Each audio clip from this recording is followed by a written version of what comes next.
3 years of silence. 3 years of pacing past an empty mailbox, convincing myself not to look disappointed when all it held was junk mail and bills. And yet that afternoon, standing in the fading August light, my pulse quickened the second I saw it, the crisp white envelope resting on top, as if it had been waiting for me all along. My breath hitched before I even read the name, because some part of me knew. My fingers brushed the surface, trembling, and there it was, Naomi's handwriting. My daughter's careful script, each letter curved the way only she wrote it, spelling out my name. My chest squeezed until I thought my ribs might crack. Naomi. After 3 long, unbearable years. And on August 31st, of all days, her birthday, 38 now.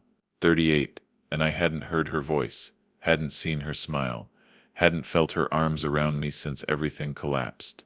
The return address printed neatly in the corner made my stomach twist. Lincoln Park. The same apartment where everything had gone so catastrophically wrong, the same place I still saw in my nightmares. "Minnie," I called out, my voice breaking as I clutched the envelope like it might vanish if I loosened my grip.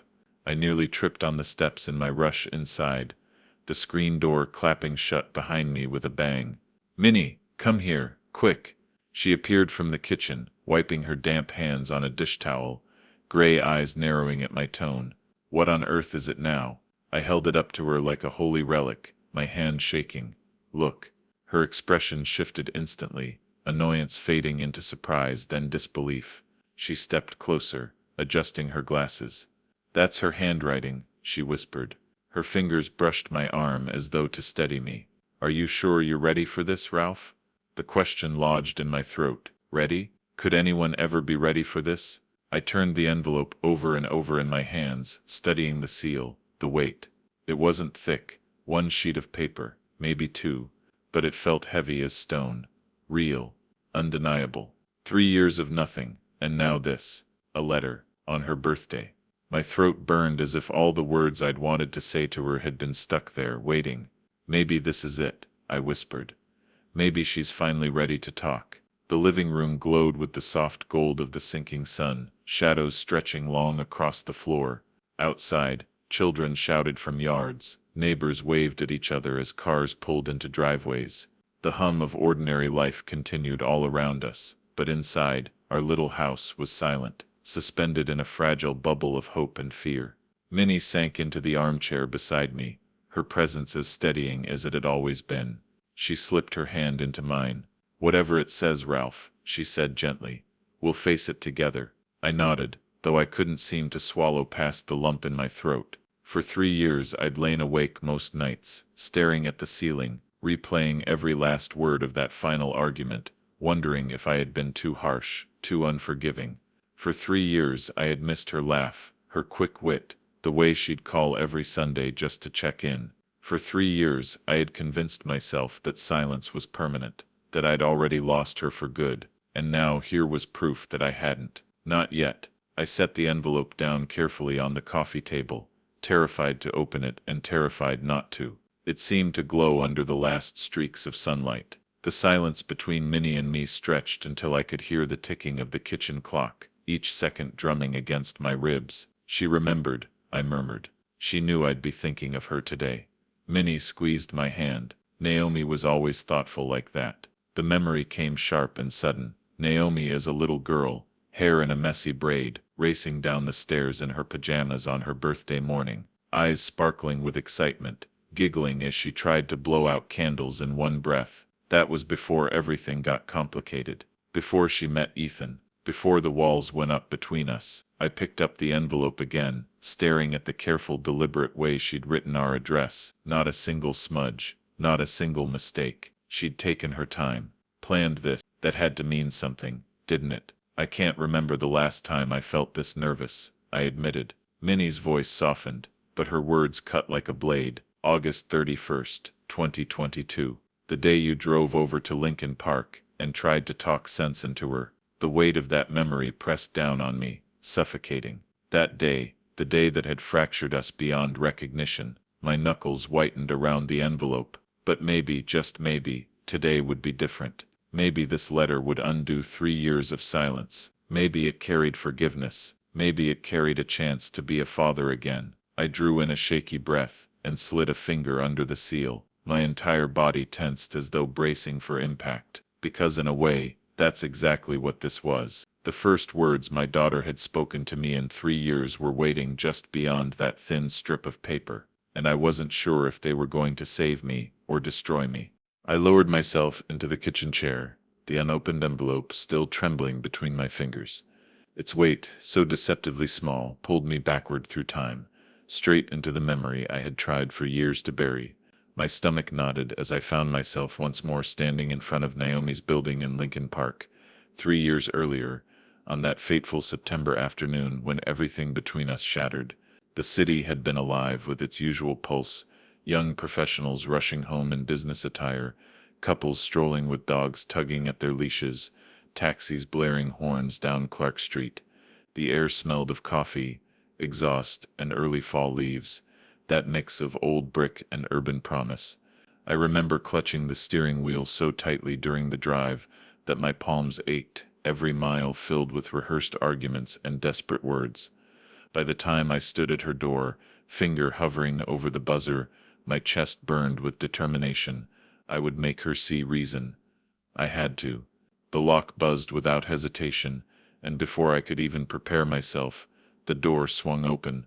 Naomi stood there, my little girl who wasn't little anymore, though her exhaustion made her look far older than 35.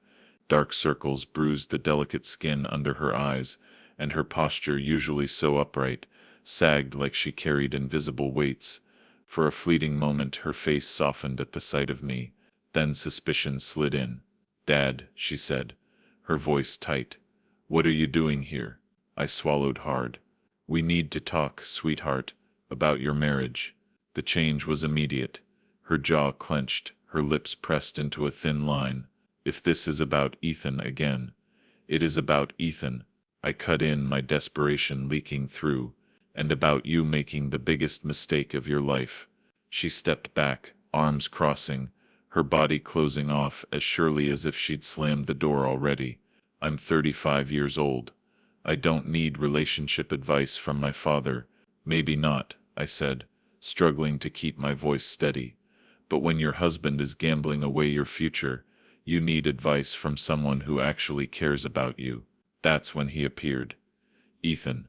His shadow stretched across the doorway before I even saw his face, that smug grin plastered on as he slid a hand across her shoulder like she was a possession, not a partner. My stomach lurched. Everything about him was wrong. The too perfect smile, the expensive cologne that smelled cheap to me, the way his eyes assessed me like I was just another mark in one of his schemes. "Ralph," he said smoothly, with mock warmth dripping from every syllable. "What brings you by?" I forced myself to meet his gaze. "I'm talking to my daughter about the casino receipts I found in your car last month." Naomi froze, color draining from her face. Her eyes widened, not with surprise but with panic. "You were snooping in our car?" she snapped. "I was helping you move that bookshelf." "Naomi," I reminded her, my voice rising. The papers fell out of the glove compartment. $1,200 in a single night. How many nights like that have there been? For a fraction of a second, Ethan's mask slipped. His eyes narrowed, his lips pressed together, and behind the charming veneer, I saw something cold, calculating, dangerous. Then, just as quickly, the act returned. That was a work event. Client entertainment. "Don't lie to me, son," I said sharply. "I know the difference between business expenses and addiction. This is my life." Naomi's voice broke, her anger covering the quiver in it. "My marriage, my decisions. When are you going to stop treating me like a child? When you stop acting like one?" I fired back before I could stop myself. "Naomi, this man is draining your savings, destroying your credit. Can't you see that?" She wouldn't look at me. Her arms wrapped tighter around herself, her shoulders curling inward.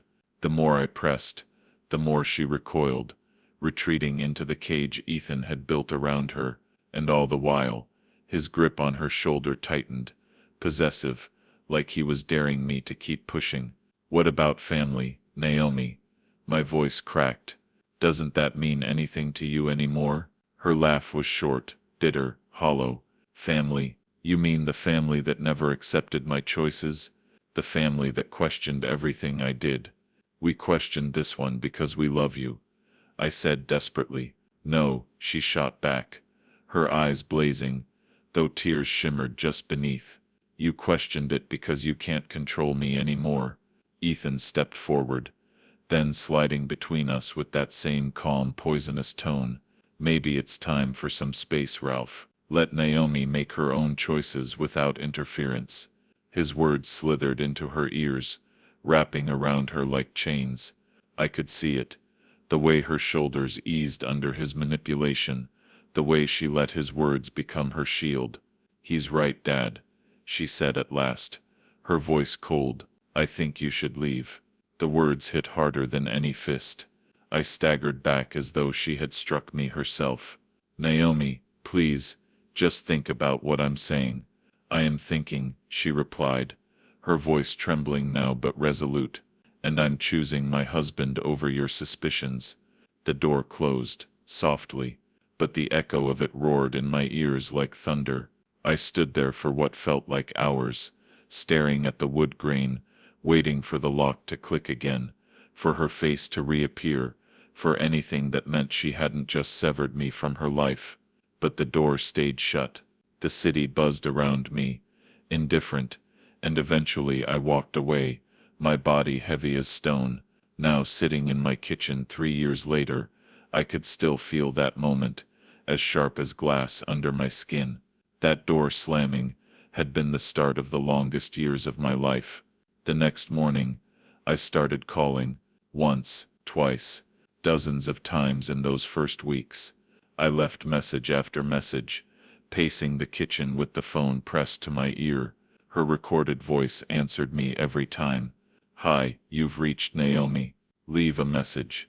I must have heard it 1,000 times, always ending with the same broken plea. Hi, sweetheart. It's Dad. I just wanted to say I'm sorry about yesterday. Maybe we could grab coffee and talk things through. Call me back. She never did. By October, Ethan had started answering her phone himself.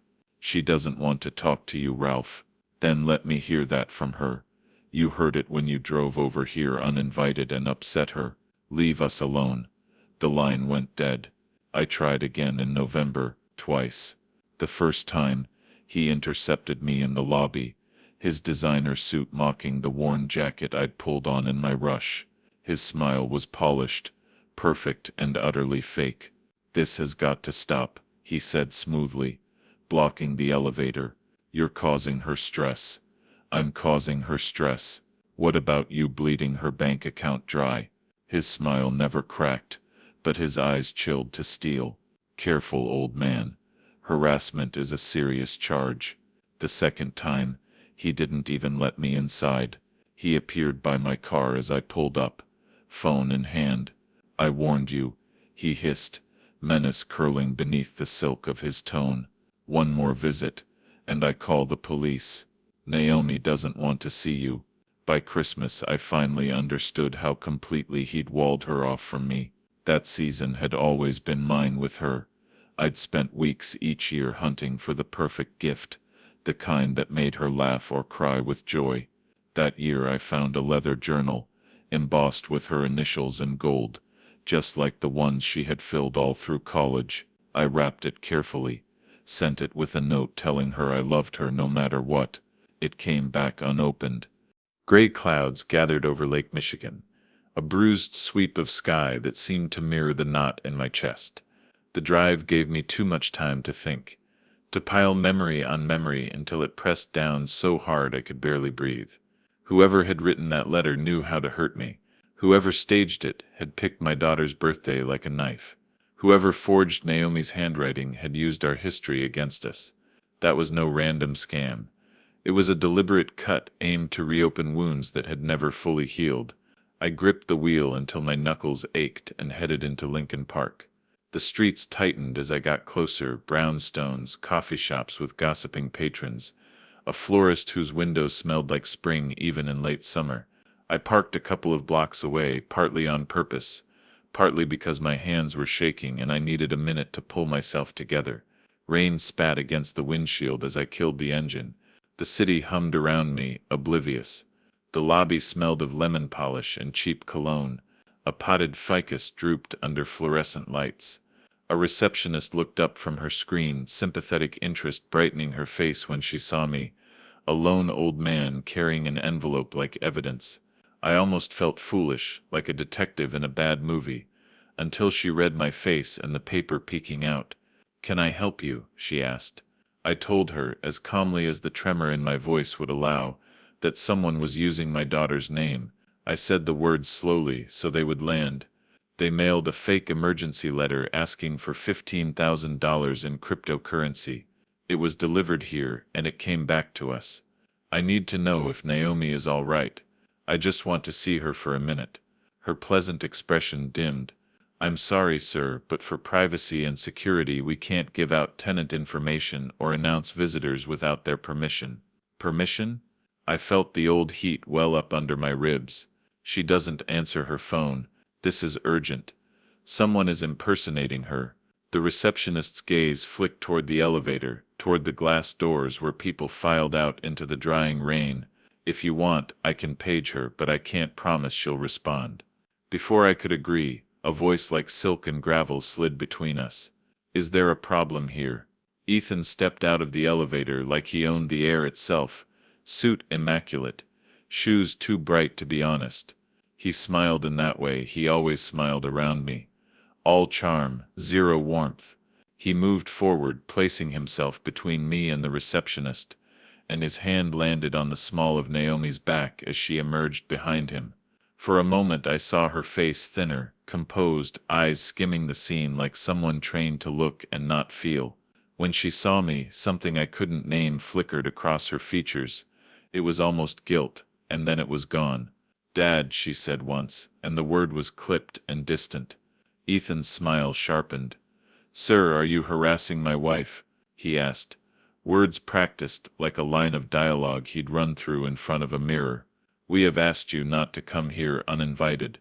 "I came because someone mailed us a fake letter using Naomi's name," I said, holding the envelope up so he could see the neat, wrong handwriting. "They asked for money in cryptocurrency. I need to know if she's safe." He raised an eyebrow, the exact motion of calculated doubt. "That's a serious accusation. You should have called the police instead of confronting us in a place of business." "Did you forge it?" I demanded, louder than I intended. People in the lobby turned. Naomi's colleagues shifted, their curiosity thinly veiled. Ethan laughed. A small, dry sound. "Accusations like that are defamatory, Mr. Carter. You're here making a scene." He took a step closer, and something about his posture said he expected me to shrink. "We'll be calling building security." I watched the receptionist fumble for a button and felt my anger switch to something colder and more precise. "Do it," I said. "Call them. And while you're at it, ask to see the building's delivery logs and camera footage from yesterday morning. Someone delivered a white envelope. Maybe there's a record." Security came in two large, polite men who smelled faintly of motor oil and authority. They listened to Ethan's version, that I had been trespassing, that I'd come uninvited and caused distress, and though one of them squinted at the envelope in my hand, their training tilted them toward diffusing the moment. "Sir," one said, "we can't have disturbances. We'll have to ask you to leave." "Leave?" I barked. "You mean let the person who's scamming my family go free?" The men exchanged looks that said this was not their fight until the older one murmured, "Sir, we will escort you out. If you return today, we may have to involve the police." Naomi's eyes were on me then, and for a split second she looked like the girl who used to climb into our bed during thunderstorms. She looked conflicted, and it stabbed me where no doctor's warning could reach. I wanted to reach for her, to bridge the distance with the one thing that had always opened doors between us before, our love. Instead, I let security take my arm and guide me toward the doors, the lobby swallowing my protest into its antiseptic hum. As they steered me out, past the revolving door, my gaze snagged on the lobby's far corner. A delivery man, young, hunched into a light jacket, moving with the efficient disinterest of his trade, was tucking an empty satchel into a waste bin. He wore a courier company patch I recognized as one of a dozen national chains. The sight lodged in me like a splinter. The carrier's cap had slipped back, revealing a profile that could be 100 faces in a city, but his jacket had an ID tag clipped to the pocket. I hadn't seen it clearly then, but a nameplate flashed as he bent, the sort of small overlooked detail that later becomes a lead. Outside, the rain thickened into a steady fall that pricked against my scalp and soaked through my collar. The security men left me at the curb as though I were something contagious. Naomi stood behind the lobby glass watching me go. Ethan's hand rested on her shoulder. A guardian or a jailer. I couldn't tell anymore. I didn't go home. I sat in the car with the engine running while the rain blurred the world into watercolor, and for the first time that afternoon the old burning thing inside me clarified itself.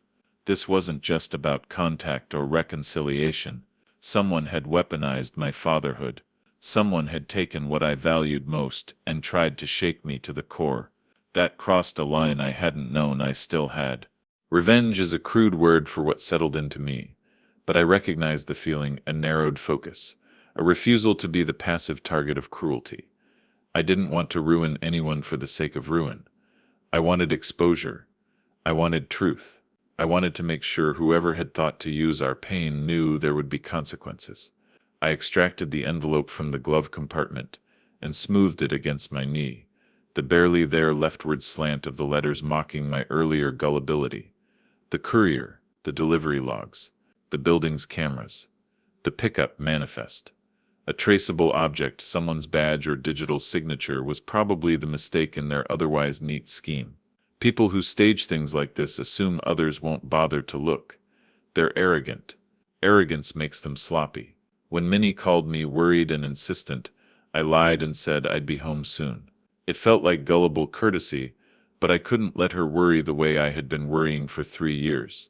I told her I needed an hour. The truth was I didn't plan to come back until I had at least one solid lead. I drove toward the courier depot I'd glimpsed, rain blurring the skyline into a water-smudged painting. The engine hummed a steady rhythm beneath me, and I let the city's noise thin into a focused quiet. For the first time since that door slammed in my face 3 years ago, I'd stopped flailing and began to hunt. Not for violence, not for scenes, but for facts. For a paper trail that would either bring Naomi to me because she finally had to face what had been done in her name, or bring the person who had done it into a light they hadn't expected. Thunder rolled across Lake Michigan like a promise. I kept my hands on the wheel and drove harder, not to speed, but because every minute felt necessary. The rain made everyone anonymous. The city could hide its sins under water if you let it. I planned not to let it. I gripped the edges of the letter as the breeze teased it in my hands, my knuckles white with the force of it. It wasn't just paper anymore. It was a weapon, or perhaps a confession, and in that moment I felt the line between the two blur. I'd accomplished nothing except stirring up Naomi's suspicion, and the thought of her staring at me through that half-open door, mistrust plain in her eyes, cut deeper than I wanted to admit.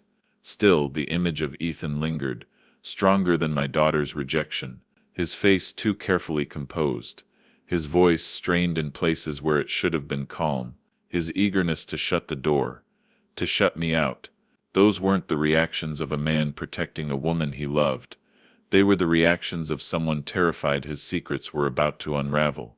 I sank back against the park bench, the wood hard and cold despite the evening warmth. For years this had been our place, Naomi's laughter ringing in the air as she scattered breadcrumbs to the ducks. I used to sit right here watching her tiny hand dip into the paper bag, her dark hair blowing across her face as she giggled when the boulder ducks waddled too close. That memory was a knife now, sharp with the reminder of what I'd lost, and what Ethan was threatening to take from her. The handwriting on the letter was off, no doubt about it, too rounded in some places, too jagged in others. But it wasn't a stranger's hand, not completely. Whoever had forged it had studied Naomi's writing long enough to mimic the flow, to capture the little quirks in her loops and tails. It wasn't perfect, but it didn't have to be. It only had to be good enough to trick a desperate father into believing his daughter wanted contact. Good enough to drive a wedge deeper into the fracture between us. $15,000. A number that sounded random to anyone else but not to me. It was too precise, too purposeful. Not 20, not 10, 15. The kind of sum that doesn't buy luxury, but erases disaster. The exact sort of figure a man on a losing streak might beg for when the walls started closing in.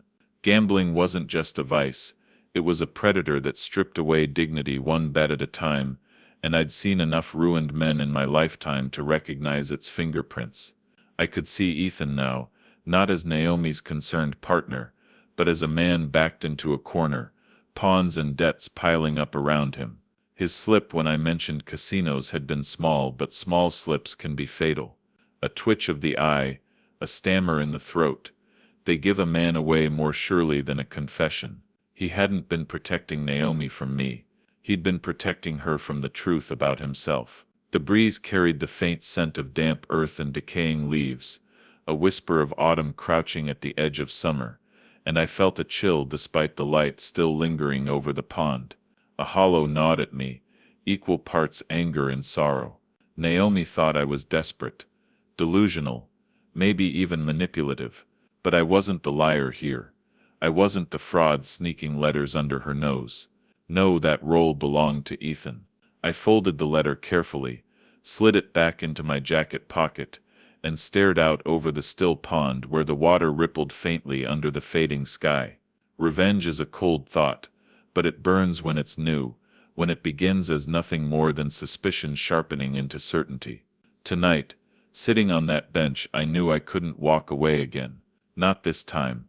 The lock clicking behind me at Naomi's townhouse had felt final, like a door slammed shut on the past, but the sound echoed differently in my mind now. It wasn't the sound of her shutting me out forever. It was the sound of Ethan closing himself in, sealing himself inside a trap he didn't know I was ready to spring, and I would spring it. Revenge is an ugly, slippery word. It conjures fires and ruined lives, and I've always prided myself on being a decent man. But this was theft of a different kind. Theft of trust, of dignity. I felt the cold logic of a plan beginning to assemble itself in my head, piece by careful piece. Not violence, not theatrics. Information, patience, exposure. Find the courier, pull the thread on the delivery logs, get the camera footage, trace the IP that sent that cryptocurrency address, follow the money until it led to a name. If it pointed anywhere near Ethan, if he had any hand in this, direct or indirect, I would not stop until the truth was out for Naomi to see. If it pointed to someone else exploiting our family's pain, I would claw them into daylight and make them answer for it. I thought of Nancy at Naomi's office, of the neighbor who'd whispered about seeing men in suits leaving late at night, of the receptionist's nervous glance toward the elevators. Each small detail could be a stitch in the cloth of a bigger pattern. I could call the police, but I'd learned their circuits were slow and their sympathy thin. I could call a lawyer, but that felt premature. What I needed was evidence. Something that would force Naomi to listen, or force the world to listen if she wouldn't. I dug the envelope out of the glove compartment and smoothed it on my knee. The handwriting still looked wrong. The A with its point, the light pressure, the leftward slant. Whoever did this had tried to imitate, not create. That arrogance made them sloppy, and sloppy was a flaw I could hunt.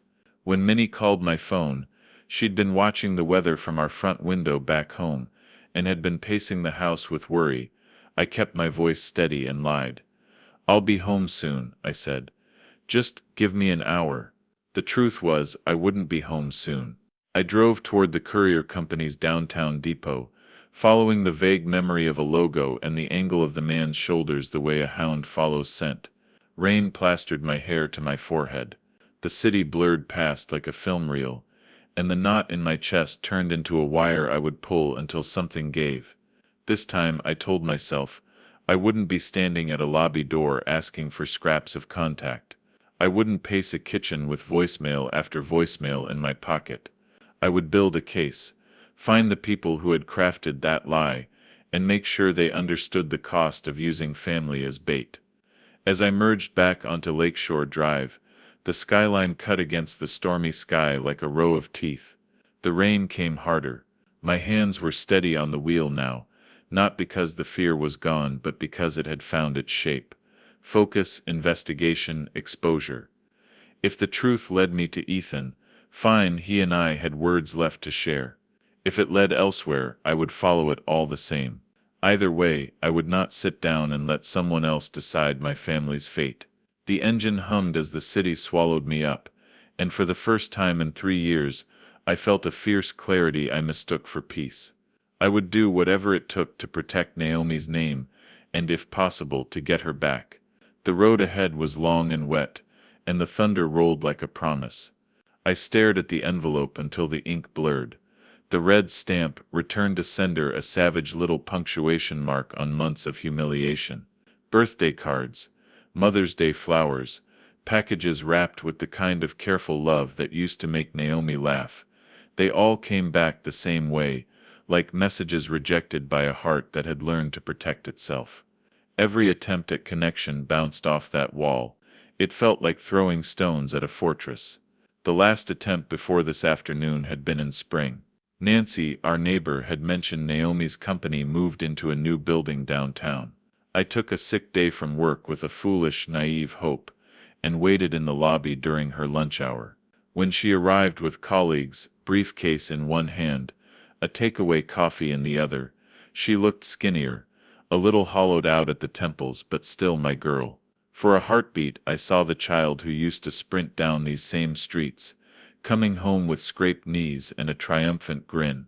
"Naomi," I called, and for a moment she looked like she might step toward me. Something tender flickered across her face, and then the motion died. "Dad, you can't be here." "Just 5 minutes," I begged. "We used to be able to talk about anything." Her colleagues had paused, sensing drama like a sound wave. She lowered her voice and leaned close, words brittle with fear. "Ethan will be furious if he finds out you were here." The warning was less about him than a thinly veiled threat. "Then don't tell him," I said, more softly than I meant to. "This is between us." She shook her head. The part of her that wanted to run back to me collapsed in on itself. "It's too late for that," she said, and turned away. She didn't look back. I stood in that polished lobby like a fool with a paper heart, and for the first time I understood how thoroughly she had been fenced off. That night I told Minnie I was done trying, that some bridges once burned could not be rebuilt. But sitting in my kitchen with the unexpected letter in my hands, some old stubborn ember of hope stirred again. Maybe I'd been wrong. Maybe a bridge could be rebuilt. We had both been staring at the envelope for a long time in the living room, the sunlight catching the silver at Minnie's temples while she worked a crossword. She had been the one to notice the wrong slant in the handwriting, the leftward lean where Naomi's hand had always slanted right, the light pressure where Naomi always pressed hard enough to dent a page. At first I wanted to defend the shape of those letters like a man defending a child's good name, and then the reality settled in like cold water. Someone had tried to pretend to be her. Not crudely either. This was deliberate, cruel, and polished enough to make my heart leap before it broke. When I opened the letter, the scam revealed itself in the plainest, most surgical way. "Dear Dad," it began, too formal, wrong in tone, and folded into a litany of lies. An emergency surgery, $15,000, a cryptocurrency wallet number. The words were a scalpel, cutting not only at my pocketbook, but at the memory of her voice. There were no details, only she would know. No idioms, no signature quirk. Whoever wrote it had studied the surface but not the soul. I remember the instant the helplessness turned into something harder. My hands stopped shaking from hope, and started to steady with purpose. I called Naomi's number, until the voicemail clicked on, heard her distant professional greeting instead of the daughter who used to call every Sunday, and then I went through the motions I had tried to avoid, calling back, pacing, ringing again. Minnie worried about my heart. I worried about my daughter's name being sullied. I wouldn't let the call to act be reckless this time, not without proof. So I drove into the city. The rain came on like a warning, washing the streets into a reflection of themselves. In the lobby of Naomi's building, I felt small and ridiculous and furious all at once. Ethan arrived like he owned the place. Polished, practiced, the human version of a con man's brochure. He stood between me and whatever dignity was left, and accused me of harassment the way a politician accuses a critic, with a smile for the public, and a blade hidden in the sleeve. Security moved with the slow, bureaucratic efficiency of men trained to keep peace, which often means keeping the louder, older wrongdoer out of sight. I let them steer me outside because shouting in a lobby wouldn't find the truth. But before the doors closed on me, something curious caught my eye. A courier in the corner, tucking a bag into a bin, his jacket stamped with a company logo and an ID badge glinting at his chest.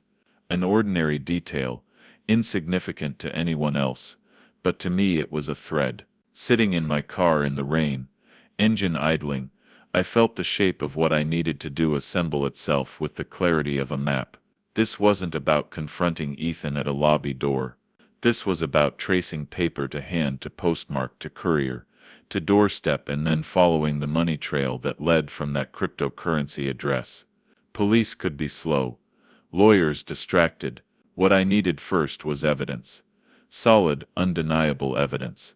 So when I presented it to Naomi, she couldn't dismiss me as a meddling father. And if it did lead back to Ethan, then everything that man had built to hide behind would come crashing down. Great wine mixed with deadly poison, I thought grimly, my eyes locked on the glass she had marked. I memorized its position. The poisoned one sat to the right. Her humming filled the silence as she arranged the glasses on a tray. Martha's song again. The melody that once filled our family dinners now heralded my execution. Gentlemen, dinner is served. Her voice glowed with warmth as she carried the tray into the room. Finally, I'm starving, Milton said, leaping up. I rose slower, cataloging everything. The tray, the positions, the poisoned glass nearest her right hand. She knew exactly where to place it. This has been too long in coming, Milton added, draping an arm over my shoulder. Family should stick together. Family, the word curdled in my throat. My son, leading me to slaughter with love in his voice, while his wife carried death in crystal. The dining room shimmered with elegance. China, candles, chandelier light sparkling across polished mahogany. Beauty, masking danger. Samuel, you sit here at the head, Flossie instructed. Her gesture, positioning me at the far end, boxed in from exits. Milton to my right, Flossie to my left. A perfect trap disguised as hospitality. Milton raised his glass. Let's toast to family reunions. To healing old wounds, Flossie echoed. My glass waited before me, poison gleaming under candlelight like a jewel. The rich aroma carried no hint of death. I appreciate the gesture, I said evenly. But I've stopped drinking alcohol. Milton's smile slipped, surprise in his eyes. Since when? You always enjoyed wine.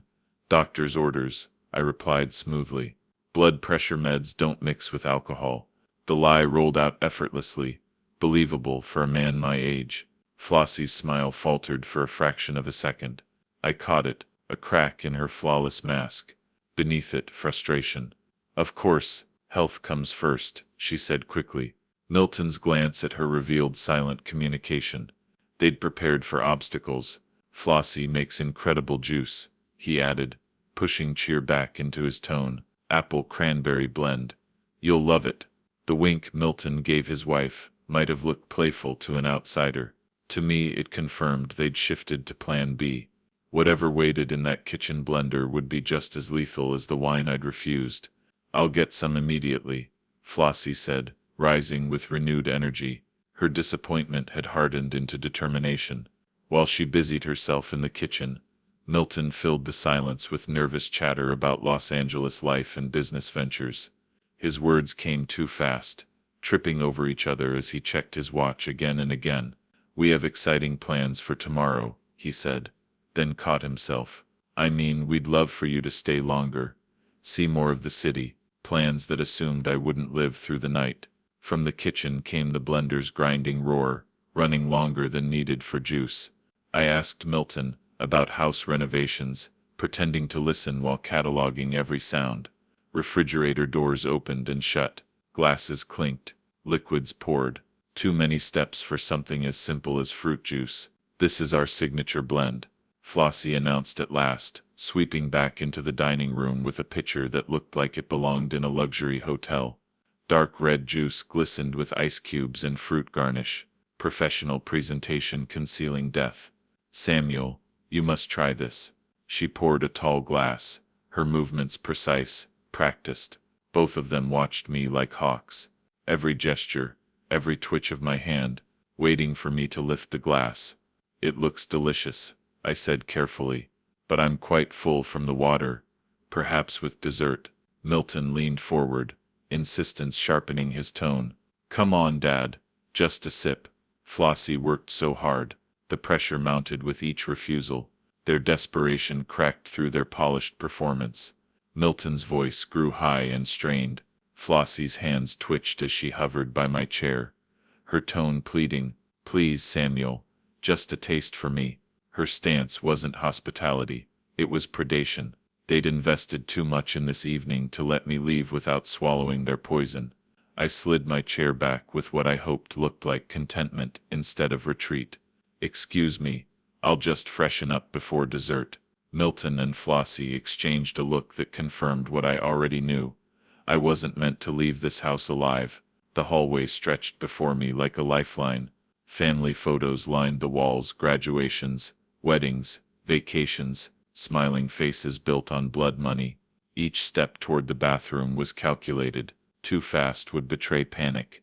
Too slow might test their patience. "Just need to freshen up," I called back, keeping my voice pleasantly polite. The bathroom door closed with a soft click. I turned the lock. The sound thundered in the small room. For the first time all night I was alone with my knowledge and my terror. My phone trembled in my hands. Full signal. Thank God. I dialed 911, lowering the volume, pressing the phone tight against my ear. 911. "What's your emergency?" Break, long break, breath, laugh, sigh. Naomi collapsed into my embrace like the little girl she once was, her shoulders trembling, her tears soaking into my shirt. For 3 years I had dreamed of this moment.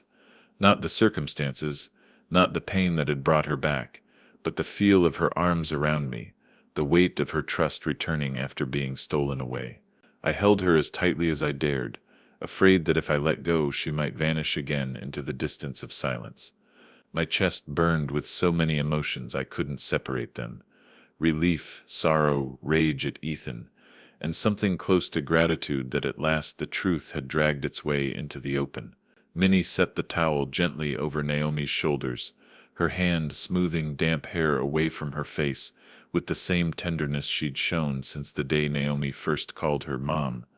I caught the faint, bitter sound of Naomi's laughter as she shook her head. "I should have known, Dad. I should have seen it all sooner." He always had an excuse. The late nights, the missing money, the mood swings. He told me I was paranoid, that I was just like you, suspicious of everything. And I believed him. God, I believed him.